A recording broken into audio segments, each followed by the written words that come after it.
ओम नमः शिवाय। नमस्कार प्रिय दर्शकों, आपका दिव्य रत्न ज्ञान चैनल में बहुत बहुत हार्दिक स्वागत है। वृषभ राशिफल जुलाई 2022 संपूर्ण विश्लेषण बताएंगे और ये जो आपको राशिफल हम बताएंगे ये आपके जन्म राशि के ऊपर आधारित होगा, क्योंकि गोचर ग्रहों का जो परिवर्तन होता है, राशि परिवर्तन, उनको समझने के लिए हमें अपने गोचर की स्थिति को समझने के लिए हमें अपने जन्म राशि का ही प्रयोग करना चाहिए।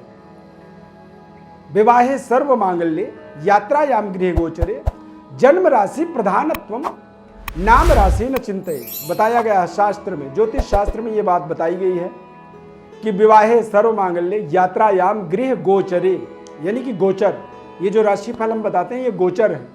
और बताया गया कि नाम राशि न चिंतयेत, यानी कि जन्म राशि प्रधानत्व। तो जन्म राशि की प्रधानता के ऊपर ही इसे हम समझ सकते हैं और उसका प्रभाव पड़ता है। इस महीने में गोचर गृह स्थिति कैसे रहेगा, यानी कि सूर्य देव वृषभ राशि में गोचर करेंगे। 16 जुलाई को वृषभ राशि से मिथुन राशि में सूर्य देव गोचर करेंगे और मिथुन राशि से वो कर्क राशि में 16 जुलाई को प्रवेश करेंगे। जैसे ही सूर्य कर्क राशि में जाएंगे तो सूर्य उत्तरायण से दक्षिणायन हो जाएंगे। और दक्षिणायन का मतलब होता है कि जैसे दिन और रात, ठीक वैसा ही देवताओं का दक्षिणायन जो होता है वो रात्रि होता है और उत्तरायण जो होता है वो दिन होता है। रात्रि में बहुत कार्य हमारे बंद हो जाते हैं। ठीक उसी तरह से जैसे मांगलिक कार्य जो होते हैं, विवाह अवसर इत्यादि जो कार्य होते हैं वो बंद हो जाते हैं और तमाम तरह के शुभ कार्य, चतुर्मास भी से यहीं से प्रारंभ हो जाता है। तो ऐसे तमाम जो हमारे जीवन के जो चल रहे कार्य होते हैं वो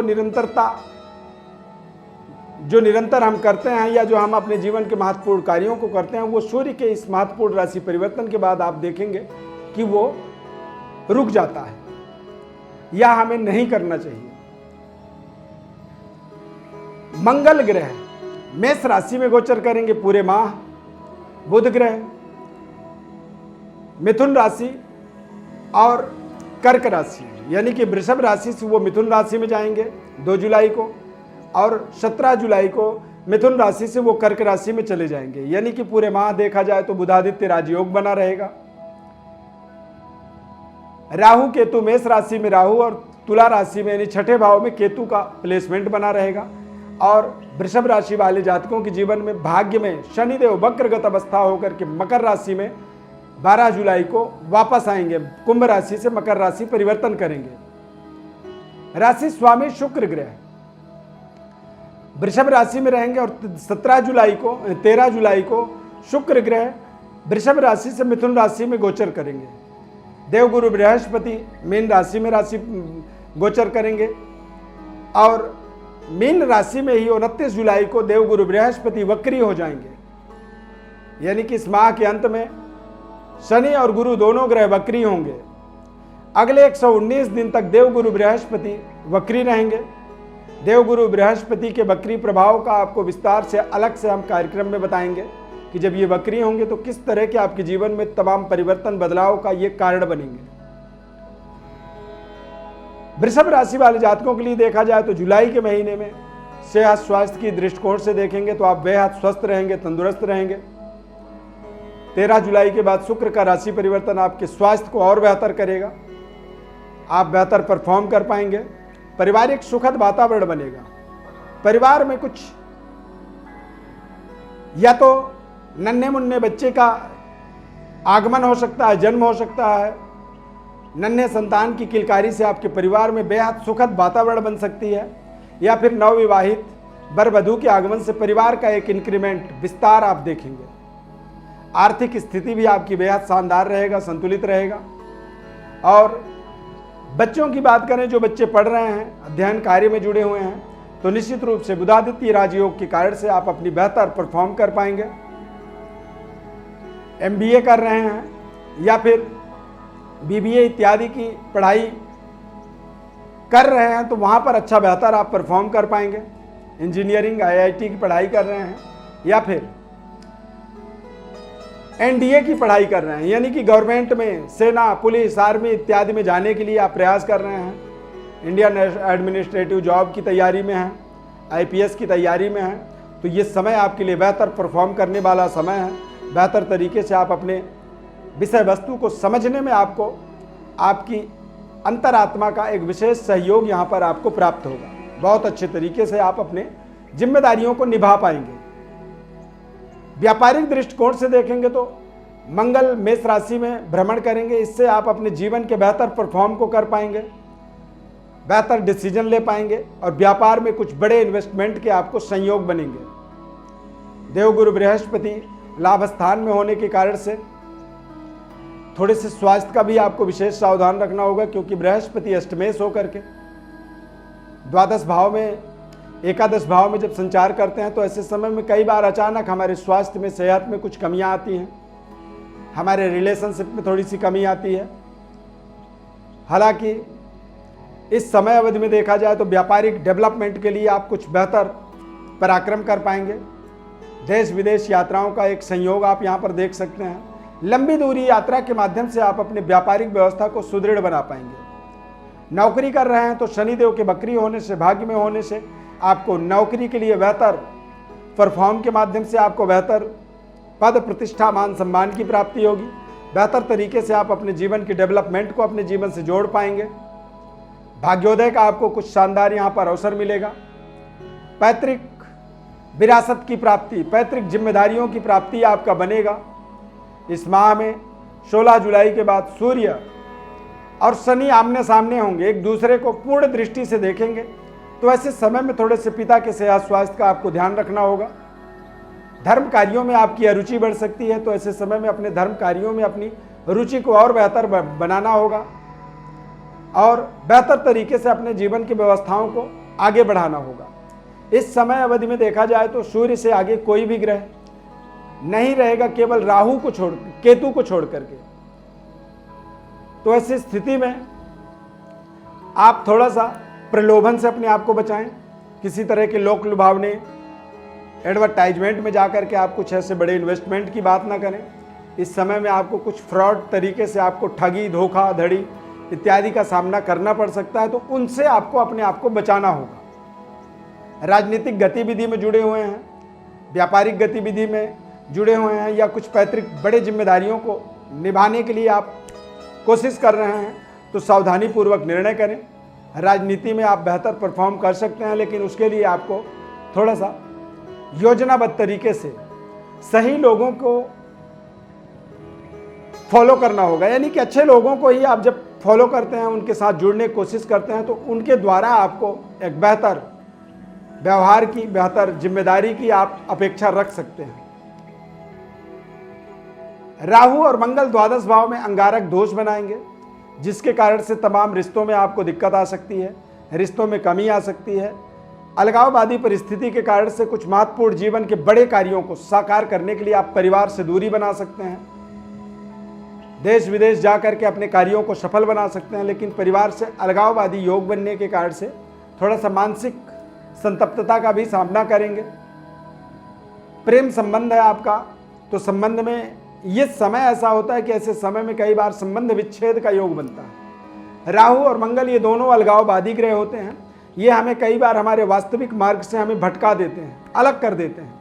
तो यहाँ पर थोड़े से हमें अपने उच्च स्तरीय बुद्धिमत्ता का प्रयोग करना होगा।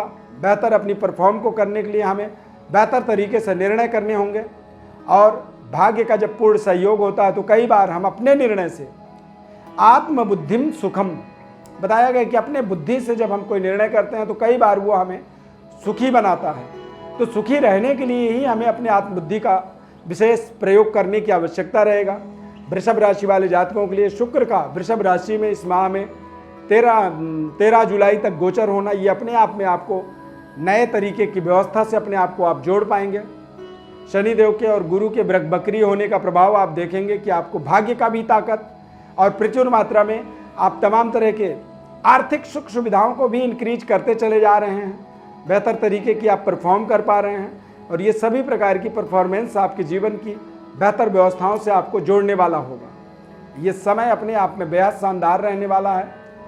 इस समय अवधि के अंदर वृषभ राशि है आपका, तो आप अपनी जिम्मेदारियों को और अच्छे तरीके से आप निभा पाएंगे। प्रेम संबंध के अंदर आप देखेंगे कि आपका संबंध बेहतर तरीके से आपके साथ जुड़ रहा है और आप उस संबंध को और बेहतर बनाते चले जा रहे हैं। समय का एक सदुपयोग होना हमारे लिए हमारी भाग्य की एक ताकत होती है। कई बार जब भाग्य हमारे साथ नहीं होता है तो हमारा समय दुरुपयोग होता है, यानी कि हम पूरे दिन काम करते हैं लेकिन उन कामों का कोई रिजल्ट हमें नहीं मिलता है। ये समय आपके लिए बेहद शानदार समय साबित इसलिए हो सकता है क्योंकि आप बेहतर परफॉर्म करने वाले हैं। नौकरी के लिए प्रयास कर रहे हैं तो आप अच्छे तरीके से अपनी इंटरव्यू को अपने एक तरह से वहां तक पहुंचने के लिए जो प्रयास आप कर रहे हैं वो प्रयास बेहद शानदार आपके जीवन में सफलता दिलाएंगे। वृषभ राशि के जातकों के लिए शुक्र और चंद्रमा की युति इस माह में कुछ समय के लिए बनेगा, यानी कि 13 जुलाई तक बनेगा। और चंद्रमा शुक्र की युति अपने आप में एक बेहद शानदार पराक्रम, अच्छे लोगों से और अच्छे तरीके का वातावरण आपके जीवन में बनाता है, जिससे आप अपने बेहतर परफॉर्म, बेहतर उपलब्धि और बेहतर पराक्रम के माध्यम से अपनी तमाम व्यवस्थाओं को आप सुदृढ़ बनाने में सफलता प्राप्त करेंगे। बुधादित्य राजयोग बनेगा जो कि आपके जीवन में तमाम तरह की एबिलिटीज को, तमाम तरह की आपकी योग्यताओं को आप साबित कर पाएंगे, अपनी योग्यता का सही तरीके से इस्तेमाल कर पाएंगे और ये आपके जीवन का एक बेहद शानदार इसे समय बना पाएंगे। इस समय अवधि के अंदर देखा जाए तो कहीं ना कहीं कुछ रिश्ते बनेंगे आपके नए और कुछ पुराने रिश्ते आपके टूट भी सकते हैं। इस बात का आपको ध्यान रखना होगा। इन्वेस्टमेंट आपको इस पूरे माह में बड़े सोच समझ करके करना चाहिए, कोशिश करें कि ना करें, और यदि कहीं पे बहुत ज़रूरी है तो आप इन्वेस्टमेंट करें। पर ऐसे समय में जब मंगल राहु द्वादश भाव में हो तो कई बार हमारा सारा किया धरा एक तरह से जैसे गर्म बर्तन में आपने पानी डाल दिया तो वो छन्न से जो है पूरी भाप बन जाती है, उड़ जाता है। उसी तरह से यहाँ पे जो भी किया हुआ इन्वेस्टमेंट है, क्योंकि अंगारक दोष बना है, दहकते हुए आग में कोई चीज़ डाली जाए तो वो जली जाएगा, उसमें कोई बचने का चांस नहीं होता है। तो इन्वेस्टमेंट से आपको विशेष परहेज करने की विशेष सलाह माननी चाहिए। इस पूरे माह में आपको भगवान गणेश की उपासना करनी चाहिए। गणपति अथर्वशीर्ष का पाठ करें, ओम गंग गणपतये नमः, इस मंत्र का आप पूरे महीने में जप करें। भगवान गणेश को दूर्वा अर्पित करें। इस पूरे माह में वृषभ राशि वालों के लिए भाग्योदय के तमाम कई सुनहरे अवसर बन सकते हैं, लेकिन यदि भगवान गणेश की उपासना करते हैं तो उससे और आप बेहतर तरीके से अपने भाग्य को कनेक्ट कर पाएंगे, भाग्य से अपने आप को जोड़ पाएंगे। वृषभ लग्न यदि आपका है, वृषभ राशि है और शनि की महादशा है या फिर बुध की महादशा है या शुक्र की महादशा है या इन तीनों ग्रहों का कोई अंतर्दशा आपके जीवन में है, ऐसे समय में आपको एक पन्ना रत्न का और एक नीलम रत्न का प्रयोग करनी चाहिए। इन दोनों रत्नों के माध्यम से अपने जन्म कुंडली के माध्यम से आप देखेंगे कि इन दशाओं में, महादशाओं में, अंतर्दशाओं में आप यदि अपने समय को व्यतीत कर रहे हैं तो ये समय आपके लिए बेहद शानदार साबित हो सकते हैं। अपने जीवन में नए कार्यों को जोड़ने के लिए, नए कारोबार को प्रारंभ करने के लिए प्रयास कर रहे हैं तो वहाँ पर ये सफलता देंगे। रिश्तों को जोड़ने का आप प्रयास कर रहे हैं या फिर बारंबार प्रयास के बाद आपको भाग्य का साथ नहीं मिल पा रहा है, भाग्य आपको साथ नहीं दे पा रहा है, तो भी ये काम करेंगे।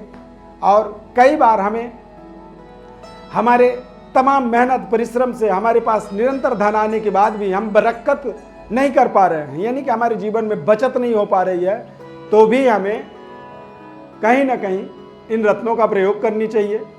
संबंधों में, पारिवारिक जीवन में यदि किसी तरह का अलगाववादी परिस्थिति बने तो वहाँ पर आप ऑस्ट्रेलियन ओपल रत्न का या फिर सॉलिटेयर हीरा रत्न का भी प्रयोग कर सकते हैं। प्रिय दर्शकों, रत्नों का सलाह आपको हम दे रहे हैं, लेकिन रत्नों का प्रयोग बहुत सोच समझ करके और सटीक जन्म पत्रिका के विश्लेषण के माध्यम से ही करनी चाहिए, अन्यथा कई बार ये रत्न हमारे लिए हानिकारक हो जाते हैं। आजकल हम तमाम लोगों को देखते हैं कि रुद्राक्ष पहन लेते हैं, अपने आप ही अपने रत्नों को बना के धारण कर लेते हैं, कहीं से मंगा के धारण कर लेते हैं, तो इस तरह से, और फिर उसके बाद वो हमारे पास कॉल करते हैं कि जी हमें तो कुछ नहीं हुआ, हमें कोई फ़ायदा नहीं हुई। तो उसकी सबसे बड़ी कमी ये होती है कि आपके पास आपकी सटीक विश्लेषण नहीं थी, आपको अपनी सटीक जानकारी ना होने के कारण से ही आप ऐसी तमाम गलतियाँ कर लेते हैं और उससे आप फिर दुखी होते हैं, पश्चाताप करते हैं। तो हमारा प्रयोजन यही है कि आप सटीक विश्लेषण चाहते हैं तो हमारे व्हाट्सएप पर अपनी बड़ी डिटेल भेज सकते हैं। हमारी तरफ से आपको संपूर्ण विश्लेषण बताएंगे और आपके महत्वपूर्ण जीवन के उपायों को भी बताएंगे। परंतु आपसे निवेदन यह है कि हमारे चैनल को आप सब्सक्राइब करें, लाइक करें और बेल के बटन को क्लिक करें, हमारे साथ जुड़े रहें। और ये सब्सक्राइब करना आपका फाइनली आपकी मर्जी है, स्वेच्छा है। देखिए, यदि आपको अच्छा लगा तो आप सब्सक्राइब करें, जुड़ें। कमेंट में आप अपनी जो भी मानसिक स्थिति है, जो भी आप सोच रहे हैं, उनको आप जरूर लिख सकते हैं। कमेंट के माध्यम से भी हम पूरी कोशिश करते हैं कि हर कमेंट का आपको जवाब दिया जाए। इस खास कार्यक्रम में जुड़ने के लिए बहुत बहुत धन्यवाद। जय माता दी।